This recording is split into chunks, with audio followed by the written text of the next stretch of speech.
오늘 말씀은 사도행전 16장 6절부터 10절까지 말씀입니다. 사도행전 16장 6절부터 10절까지 말씀입니다.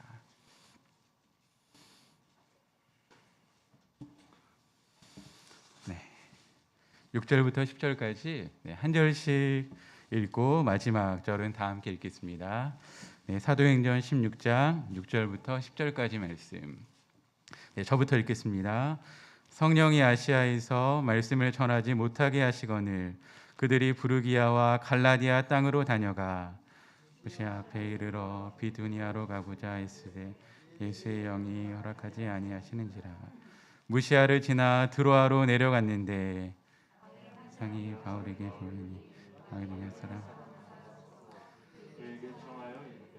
마게도냐로 방문. 함께 읽겠습니다. 바울이 그 환상을 보았을 때 우리가 곧 마게도냐로 떠나기를 힘쓰니 이는 하나님이 저 사람들에게 복음을 전하라고 우리를 부르신 줄로 인정함이로라. 아멘. 네, 오늘은 갈 곳 없는 은혜라는 제목으로 하나님 말씀 증거하도록 하겠습니다. 네. 한 주 동안 잘 보내셨습니까? 네, 오늘 날씨는 정말로 이렇게 봄이 다가오고 여름이 곧 올 것 같은 그런 날씨였습니다. 찬양을 하다가 예전에 그 목요 찬양 집회 한 장면이 딱 생각났습니다. 1994년, 95년 제가 고등학교 때 경배와 찬양이 엄청나게 유행이었습니다. 그래서 제가 있는 교회에서도 뭐 방학 때는 물론이고 뭐 평일에도 시간이 되면은 그 선생님과 함께 서빙고로 가서 같이 예배하고 찬양했던 게 기억이 납니다. 근데 어떤 그 장면이 기억났냐고 하면요, 되게 멋져 보이기도 하고 또 되게 은혜롭다 생각하는 장면이 있습니다. 지금은 이 프로젝터나 이제 TV로 앞에 화면을 이렇게 쏘는데요, 그때만 해도 그 OHP 필름을 가지고 앞에 가사를 이렇게 띄웠습니다. 그 보면요, 찬양할 곡을 옆에 필름을 이렇게 쭉 쌓아놓습니다. 쌓아놓고요, 그 OHP 하는 형제가 있을 때도 있고 자매가 있을 때도 있는데 어떤 자매의 모습이 다 기억납니다. 저보다 이제 선배겠죠. 청년인데 OHP를 딱 하면서요 찬양을 하는데요, 그 장면이 너무 은혜롭더라고요. 뭐가 그렇게 은혜로운가? 네, 궁금하시죠? 네. OHP 놓는 게 은혜로운 게 아니라 OHP를 바꿔가면서 찬양을 하는데요, 손을 이렇게 들고 옆에서 찬양하는 모습을 봤는데 그 모습을 보면서도 참 은혜를 많이 받았던 것이 생각납니다. 제가 여기 앞에서 찬양했지만 여러분들도 그런 모습으로 찬양했으리라고 생각합니다. 네, 제가 지금 안경을 벗었는데 이유가 이제 안경 벗은 모습을 보여드리려고 한 것이 아니라 마스크를 이렇게 썼는데요, 이렇게 계속 조절을 했는데도 끼더라고요. 이렇게 껴서 조금 양해 이렇게 해주셨으면 좋겠습니다. 네, 우리가 이러면 참 좋을 것 같습니다. 내가 계획하고 결심했던 것이 그대로 다 이루어지면 얼마나 좋겠습니까? 시간이 흐르면서 어린 시절, 청년, 장년, 노년 이렇게 되면서 내가 계획했던 것, 내가 결심했던 것이 그대로 다 되지 않는구나 하는 것을 우리가 다 경험하고 있습니다. 그런데 한 목사님 이야기로 시작하려고 합니다. 혹시 존 맥아더라는 목사님 들어보신 적 있습니까? 목회자들 사이에서는 되게 유명하신 분입니다. 어떤 걸로 유명하신가라고 하면은 강해 설교로 유명하신 분입니다. 이 목사님이 쓰신 그 소책자 가운데 한 부분의 이야기를 소개하려고 합니다. 이 존 맥아더 목사님은 정말 유명하신 분임에도 불구하고 일정 기간 동안 10년 이상 기간 동안 문제가 많은 목회를 하게 되었습니다. 그 중에서 최고의 시련이 목회 8년 차 때 있었다라고 합니다. 어떤 거냐고 하면요, 애지중지 키웠던 5명의 그 제자가 있었습니다. 마음을 나누고 사랑을 나눈 5명의 제자가 있었는데 어느 날 그 5명의 제자와 중직자가 함께 목사님을 찾아왔다고 합니다. 찾아와서 저희가 할 말이 있습니다, 드릴 말씀이 있습니다 라고 이야기했습니다. 어떤 말씀인가 들어보니까는 이것입니다. 목사님 사임해 주셔야 되겠습니다 라고 이야기를 했습니다.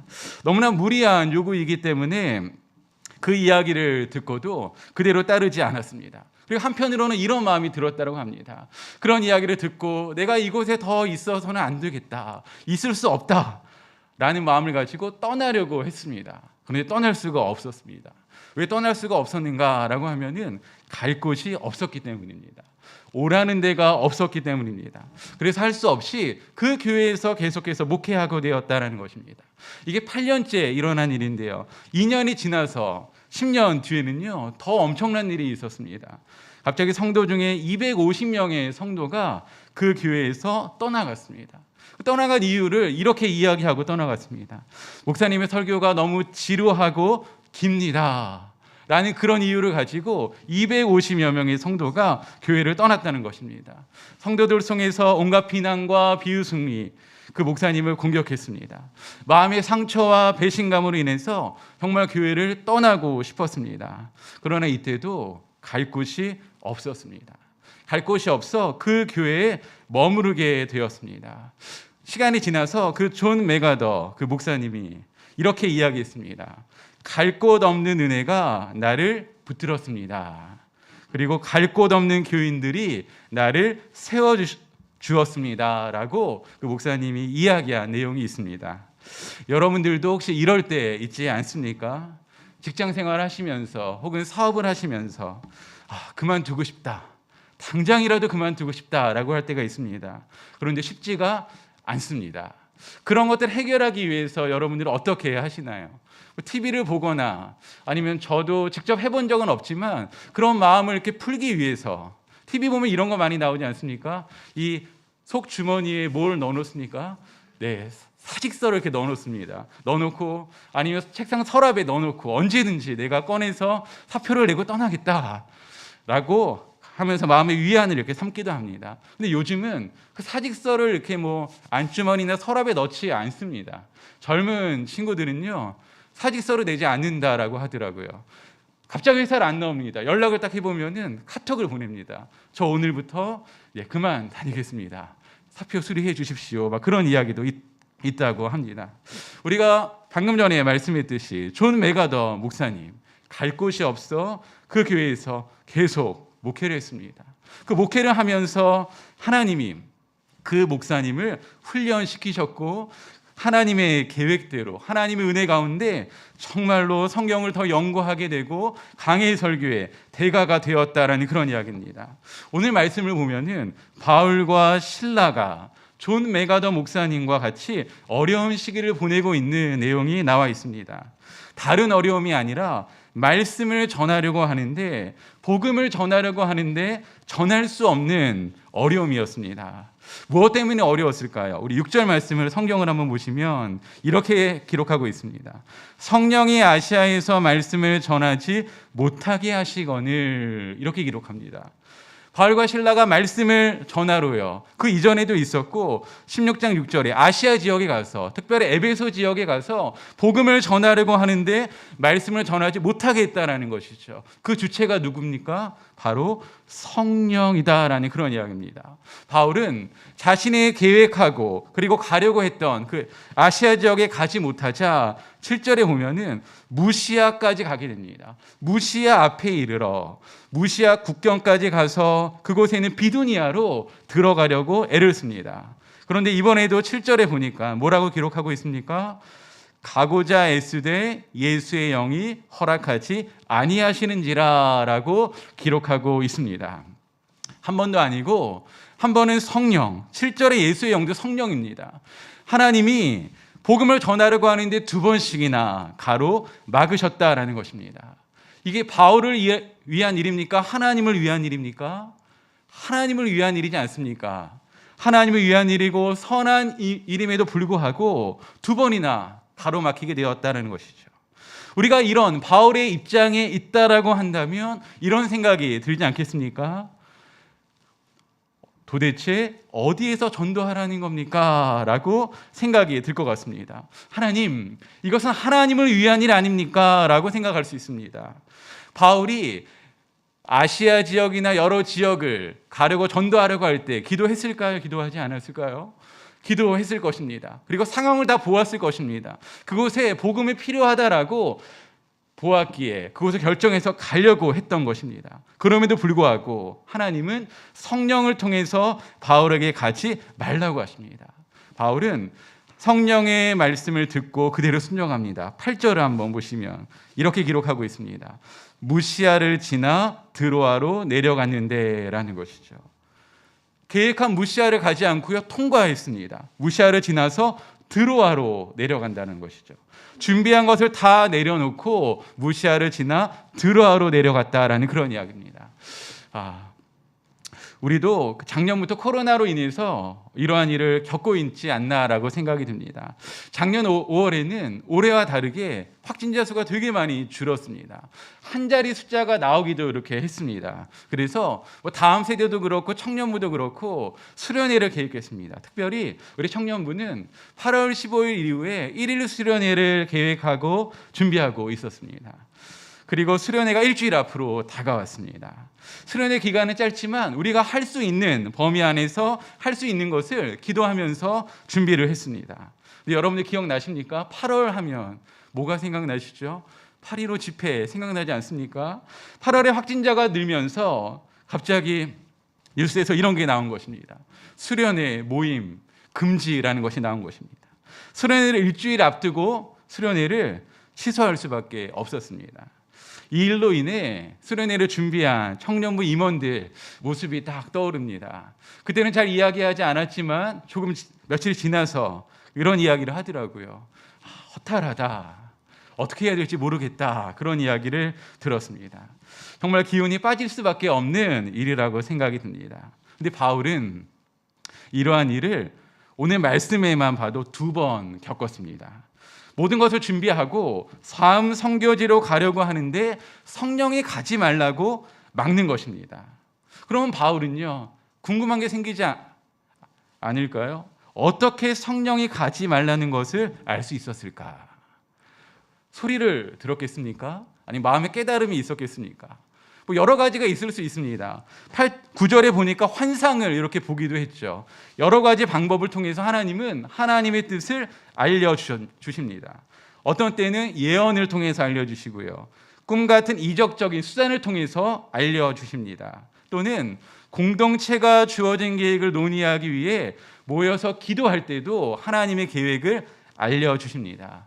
한 2005년 정도에 일어난 일인 것 같습니다. 그 초등부 여름 성경학교를 준비하고 있었습니다. 제가 그때 초등부 교육자였는데 여름 성경학교 때 장소를 결정해야 되는 일이 있었습니다. 최종적으로 장소가 2군데가 있었습니다. 근데 2군데 장소가 둘 다 너무 좋았습니다. 한 군데는 거리가 좋았고요. 한 군데는 제 기억에 시설이 되게 좋았습니다. 그래서 장소를 결정하기 위해서 저하고 선생님들하고 모였습니다.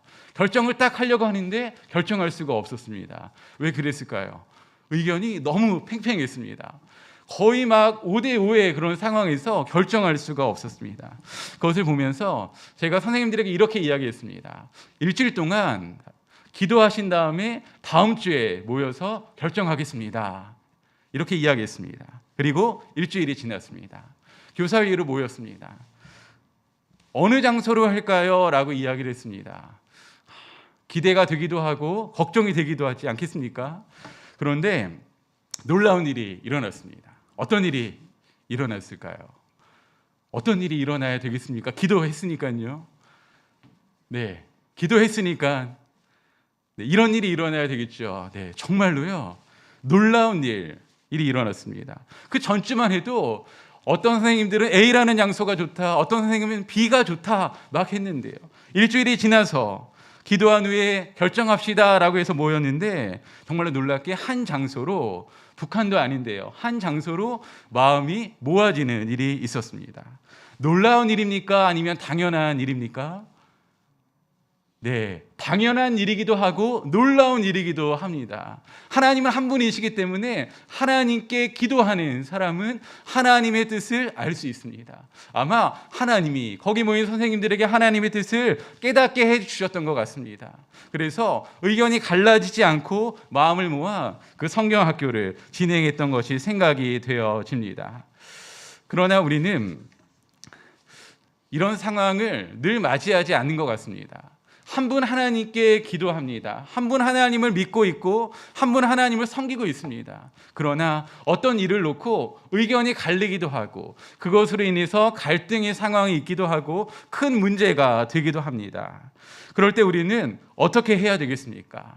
그러할 때 우리의 생각과 우리의 그런 결정을 내려놓고 교회를 향한, 가정을 향한, 자신을 향한 하나님의 뜻을 알기 위해서 기도해야 될 줄로 믿습니다. 그러면 하나님은 기도하고 기다리는 사람에게 하나님의 뜻을 깨닫게 해 주십니다. 이 기다림의 시간이 얼마나 될지는 모릅니다. 오늘 사도행전 16장 6절부터 10절까지 얼마만의 기간 동안에 이 일이 일어났는지 모르지만 하나님이 막으실 때 바울과 같이 기도하고 하나님의 뜻을 구하면은 하나님의 뜻을 알 수 있고요. 그 뜻대로 순종할 수 있게 됐다라는 것이죠. 바울이 하나님의 뜻을 성령을 통해 깨닫고 멈추었듯이 우리도요. 여러 가지 방법으로 말씀하시는 하나님의 뜻을 깨닫고 하나님이 멈추라고 하면 멈춰야 합니다. 오랫동안 준비한 것이라 할지라도 내려놓으라고 하면 우리는 내려놓아야 합니다. 왜 그러야 되겠습니까? 이것을 꼭 기억하셔야 될 줄로 믿습니다. 우리가 그 일을 이루는 주체자가 아니라 우리는 하나님의 일을 이루는 통로이기 때문입니다. 우리가 주도하는 것이 아닙니다. 물론 하나님과 우리는 인격적인 관계를 맺고 있습니다. 그래서 하나님이 우리에게 자유의지라는 것을 주셨습니다. 그래서 우리에게 인생과 하나님의 일을 꿈꾸고 계획하게 하셨습니다. 그런데 이것보다 먼저인 것이 있다라는 것이죠. 그것이 바로 하나님의 뜻입니다. 우리에게 계획하고 준비할 수 있는 권한을 주시고 자유를 주셨지만 먼저 된 것은 하나님의 뜻이다라는 것이죠. 이 내용이요, 잠언 16장 9절을 통해서 알 수 있습니다. 우리 화면을 보고 잠언 16장 9절 말씀 다 함께 읽겠습니다. 시작. 사람이 마음으로 자기의 길을 계획할지라도 그 걸음을 인도하는 자는 여호와시니라. 네, 말씀을 보십시오. 사람이 마음으로 자기의 길을 계획할지라도 이렇게 나와 있습니다. 하나님이 허용하셨다라는 것입니다. 무엇을요? 자기의 길, 자신의 계획, 하나님이 위한 계획을 세울 것을 허용하셨다라는 것이죠. 그렇지만 그 걸음을 인도하는 자는 여호와이시다라는 것입니다. 그 계획을 내려놓고 하나님의 뜻에 순종하는 것이 우리가 해야 될 일이다라는 것이죠. 이 말씀이 아멘이 되십니까? 네, 좋습니다. 우리가 이 말씀을 보고 듣고 의미를 알면 아멘 이렇게 나옵니다. 그러나 이러한 일이요, 내가 계획했던 일이 막힐 때요, 내가 계획했던 일이 되지 않을 때, 하나님이 막으실 때 아멘 하면서 받아들이기는 쉽지 않은 것 같습니다. 반복해서 기도하고 준비했음에도 불구하고 계획이 무산되고 막힌다면 이런 생각이 들지 않을까요? 기도해도 소용없구나라는 생각이 우리 가운데 들 수 있습니다. 그렇지만 바울을 통해서 알 수 있는 것이 있습니다. 바울은 계획을 갖고 있었습니다. 그렇지만 바울은 하나님의 뜻에 순복했고 자신의 계획을 내려놓았습니다. 이러한 바울의 마음과 모습을 통해서 하나님은 바울을 통해 복음을 전파하게 하시고 하나님의 뜻을 이루셨다라는 것입니다. 그렇습니다. 하나님의 뜻을 깨닫고 실천하는 것은 쉽지 않은 것 같습니다. 어떻게 하면 할 수 있을까요? 자신의 계획과 내가 주인됨을 내려놓을 때 할 수 있습니다. 이 말씀을 준비하면서 저희 둘째가 생각났습니다. 이름을 잘 지어야 되는 것 같습니다. 제 첫째 아들 이름이 라온이고요. 둘째가 누리입니다. 라온의 기쁨이라는 뜻입니다. 그래서 첫째는 어렸을 때 엄청 이렇게 막 웃더라고요. 근데 7살 되면서부터 무서울 정도로 무표정으로 막 그렇게 됐습니다. 근데 둘째가 이제 누리입니다. 누리가 무슨 뜻인지 이름만 들어도 아시죠? 네, 말 그대로 누린다라는 그런 차원에서 지었습니다. 근데 이 둘째가요, 이름대로 되더라고요.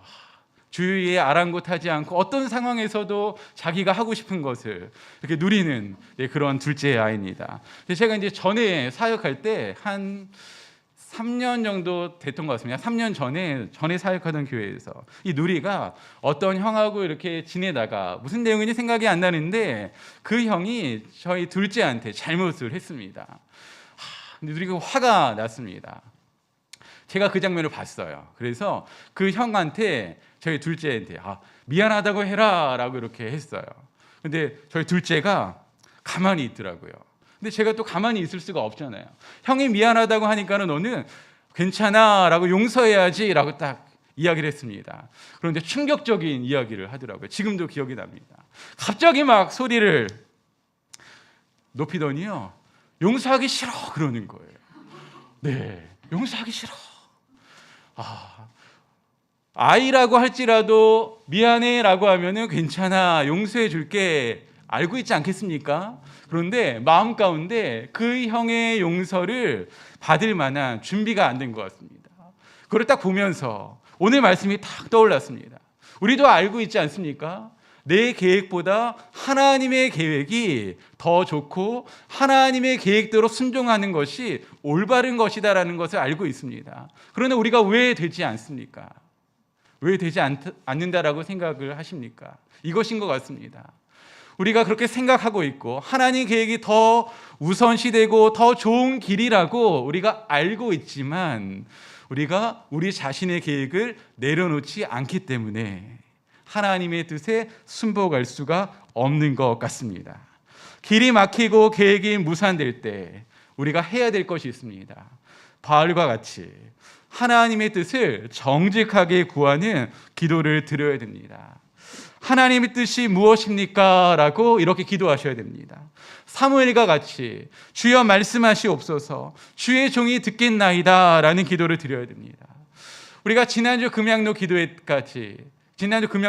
때 어떤 기도를 드렸는지 생각나십니까? 보통 이런 기도를 많이 드리지 않습니까? 아뢰는 기도를 드립니다. 하나님, 이런 상황이 어렵습니다. 저뿐만 아니라 우리 순도, 우리 교회도, 이 나라도 어렵습니다. 하나님 응답하여 주시고 인도하여 주시옵소서라고 아뢰는 기도를 드립니다. 좋습니다. 하나님이 필요한 것을 간구하라라고 우리에게 말씀해 주셨습니다. 그런데 아뢰는 기도에서 우리가 멈춰서는 안 됩니다. 듣는 기도까지 가야 됩니다. 나의 원함과 계획을 다 말하고 하나님 들어주시옵소서라고 말하고 기도를 마치고 돌아가는 것이 아니라 그 뒤에 해야 될 기도가 있습니다. 하나님의 뜻을 알기 원합니다. 하나님의 계획을 알기 원합니다. 라는 그 하나님의 뜻을 듣는 기도 시간을 우리가 가져야 됩니다. 이 기도 시간이 있을 때 우리는 하나님의 뜻을 깨달을 수 있습니다. 그래야 우리가 하나님의 자녀로 살아갈 수 있습니다. 이것에 대한 말씀이 로마서 8장 14절 말씀에 나와 있습니다. 화면을 통해서 한번 보겠습니다. 무릇 하나님의 영으로 인도함을 받는 그들은 곧 하나님의 아들이라 라는 것이죠. 하나님의 아들, 하나님의 자녀는 어떤 사람들이라고 이야기합니까? 하나님의 영으로 인도함을 받는 사람들이라고 합니다. 하나님의 뜻을 정직하게 구하고 그 뜻을 알기까지 시간이 얼마나 걸릴지 모르지만 우리는 그것을 구해야 됩니다. 우리가 생각하는 시간보다 짧을 수도 있고요. 우리가 생각하는 시간보다 길 수도 있습니다. 그러나 이 불확시간, 이 시간에 우리가 기도함으로 잘 지나가야 될 줄로 믿습니다. 하나님이 하나님의 뜻을 깨닫게 해주시고 확신을 주신다는 것을 믿고 기다려야 합니다. 그러면 바울이 환상을 보고 깨달은 것과 같은 것을 우리가 깨달을 수 있습니다. 우리 사도행전 16장 10절 우리 화면을 통해서 한번 보겠습니다. 우리 한 번 더 읽어보도록 하겠습니다. 시작. 바울이 그 환상을 보았을 때 우리가 곧 마게도냐로 떠나기를 힘쓰니 이는 하나님이 저 사람들에게 복음을 전하라고 우리를 부르신 줄로 인정함이로라. 아멘. 바울이 환상을 이제 드로아에서 보았습니다. 마게도냐 사람이 와서 간청하는 것이죠. 우리를 와서 도우라라는 환상을 보았습니다. 환상을 보고 나서요, 바울과 실라 일행은 그 환상을 본 대로 가려고 곧바로 준비했습니다. 왜 그렇게 할 수 있었을까요? 그 화면을 다시 한번 보시면 이는 이렇게 나옵니다. 하나님이 저 사람들에게 복음을 전하라고 우리를 부르신 줄로 인정함이러라. 여기서 인정함이러라 라는 부분을 한번 살펴봤으면 좋겠습니다. 이 인정함이러라라는 그 원어의 뜻은 이런 뜻을 갖고 있습니다. 함께 결합하다라는 뜻입니다. 함께 짜맞추어 한 몸을 이루다라는 뜻입니다. 함께 결합하다. 바울과 누가 결합한다는 뜻일까요? 바울과 하나님이 결합한다라는 것입니다. 바울과 하나님이 짜맞춰서 한 몸을 이룬다라는 것입니다. 그래서 인정함이러라라는 이 부분을 이렇게 번역한 성경도 있습니다. 결론을 내렸더라라고도 번역한 성경도 있습니다. 바울은 어떤 과정을 거친 것입니까? 자신이 계획하고 추진했습니다. 그러나 2번이나 거절을 당했습니다. 분명히 선한 일이고 복음을 전하는 것이 악한 일이라고 아무도 생각하지 않지만 하나님의 계획은 그 지역에 가서 전하는 것이 아니었기에 성령 하나님은 성령을 통해서 바울의 그 계획을 막으셨습니다. 2번 막음을 통해서 바울이 짜맞춰진 것이 있었죠. 누구와 맞춰진 것입니까? 하나님과 맞추어진 것입니다. 하나님과 한 몸이 이루어지게 된 것입니다. 하나님과 결합하게 되어진 것입니다. 그러면서 바울이 이것을 깨달은 것이죠. 하나님이 저 사람들에게 복음을 전하라고 우리를 부르신 줄로 인정함이러라. 결론을 내렸더라라는 것이죠. 마게도냐에 가서 복음을 전하는 것이 하나님의 뜻을 깨달은 바울은 어떤 행동을 합니까? 10절을 보시면은 이렇게 나오죠. 우리가 곧 마게도냐로 떠나기를 힘쓰니 라고 나옵니다. 행동이 먼저가 아닙니다. 하나님의 뜻을 깨닫자, 하나님의 뜻과 자신의 뜻이 하나를 이루자 하나님의 계획을 곧바로 순종하는 바울의 모습을 볼 수가 있습니다. 혹시 여러분들 중에 하나님의 뜻에 순종하는 것이 요즘 어려운 분들 계십니까? 전에는 마음에 갈등도 없고 어려움도 없이 맡겨진 일을 잘 감당했는데 지금은 그렇지 않으신 분이 계십니까? 코로나로 인해 코로나 이전의 열정이 사라진 분이 계십니까? 자신의 이러한 모습을 보면 다른 사람보다 누구보다 그 자신이 우리 본인이 가장 괴로울 것입니다. 이때 우리가 해야 할 기도가 무엇이겠습니까? 이런 기도 할 수 있습니다. 하나님, 열정을 회복시켜 주시고 하나님, 헌신하게 하여 주옵소서. 하나님이 기뻐하는 기도입니다. 그러나 오늘 말씀을 통해서 우리가 해야 될 기도는 이것이라고 생각합니다. 하나님, 정직하게 내 모습을 보고 하나님의 뜻을 구합니다. 하나님의 뜻과 내 뜻이 하나가 되게 하여 주옵소서라고 우리가 기도해야 될 줄로 믿습니다. 우리가 그것을 기도하면 바울과 실라에게 일어난 그 사건이, 그 순종함이 우리에게도 일어나게 되어진다는 것이죠. 하지 말라고 해도요, 누군가가 막어도 코로나 이것보다 더 심한 것이 올지라도 우리는 하나님을 떠나지 않고 하나님의 뜻에 순종하게 될 것입니다. 왜 그렇습니까? 하나님의 뜻과 우리의 뜻, 나의 뜻이 하나가 되었기 때문에 그렇습니다. 우리가 이 시간에 우리 자신의 모습을 정직하게 아뢰셨으면 좋겠습니다. 그리고 하나님의 뜻을 구하셨으면 좋겠습니다. 이것을 위해서 필요한 것이 있습니다. 하나님과 나와 독대하는 시간이 필요합니다. 하나님과 나와 홀로 있는 시간이 필요합니다. 이 시간을 통해서 지금 자신의 모습을 있는 그대로 받아들일 수 있게 됩니다. 그리고 이러한 바탕 위에 지금 나를 향한, 우리 가정을 향한 하나님의 뜻을 알 수 있고 또한 구할 수 있습니다. 그리고 바울과 실라와 같은 결론에 이르게 될 것입니다. 혹시 바울과 실라와 같이 하나님 뜻대로 하려고 하는데 다 막히고 있는 분들이 있습니까? 그때 오늘 이 말씀 기억하셨으면 좋겠습니다. 하나님, 모든 길이 다 막혀 하나님이 없는 것 같고 다 내려놓고 싶습니다. 그러나 오늘 말씀을 통해서 한 가지 깨달았습니다. 그럼에도 불구하고 하나님은 아직 일하고 계신다는 것을 깨달았습니다.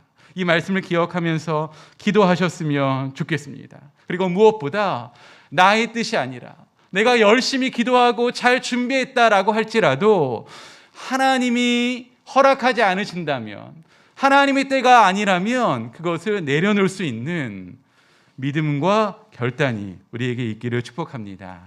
우리 마지막으로 조정림 목사님이 쓰신 새로운 길을 가는 사람에 나온 한 문구를 소개하고 말씀을 마치려고 합니다. 새로운 길을 가는 사람이라는 그 책에 이러한 내용이 있습니다. 문 하나가 닫히면 반드시 다른 문이 열립니다. 닫힌 문만 쳐다보면 열린 문이 안 보입니다. 다시 한번 읽어드리겠습니다. 문 하나가 닫히면 반드시 다른 문이 열립니다. 닫힌 문만 쳐다보면 열린 문이 안 보입니다. 라는 글입니다. 오늘 말씀의 제목과 통하지 않습니까? 갈 곳 없는 은혜. 갈 곳이 없습니다. 갈 곳이 없는 것을 바라보는 것이 아니라 다른 쪽을 바라보라는 것이죠. 하나님의 은혜를 보라는 것이죠. 이 목사님의 책에도 이렇게 나와 있습니다. 닫힌 문만 쳐다보면 보이지 않는 것이 있다는 것입니다. 무엇입니까? 열린 문이 보이지 않는다는 것이죠. 혹시 우리가 어떤 문제에 있어서 계속 그 문제만 바라보고 있지 않습니까? 문제만 묵상하고 있지 않습니까? 그 문제만 해결해 달라고 기도하고 있지 않습니까? 그런데 하나님이 해결해 주지 않으십니다. 그러면 우리는 깨달아야 됩니다. 다른 곳을 봐야 된다는 것이죠. 하나님이 열어주신 열린 문이 있다라는 것입니다. 오늘 이 시간에 이 말씀을 기억하면서 하나님, 나만을 생각하고 내 어려움만을 바라보는 것이 아니라 그때 하나님을 바라보며 하나님이 열어주신 그 열린 문을 보기를 원합니다 하는 마음을 가지고 함께 찬양하고 기도하는 시간을 갖기를 원합니다. 우리 함께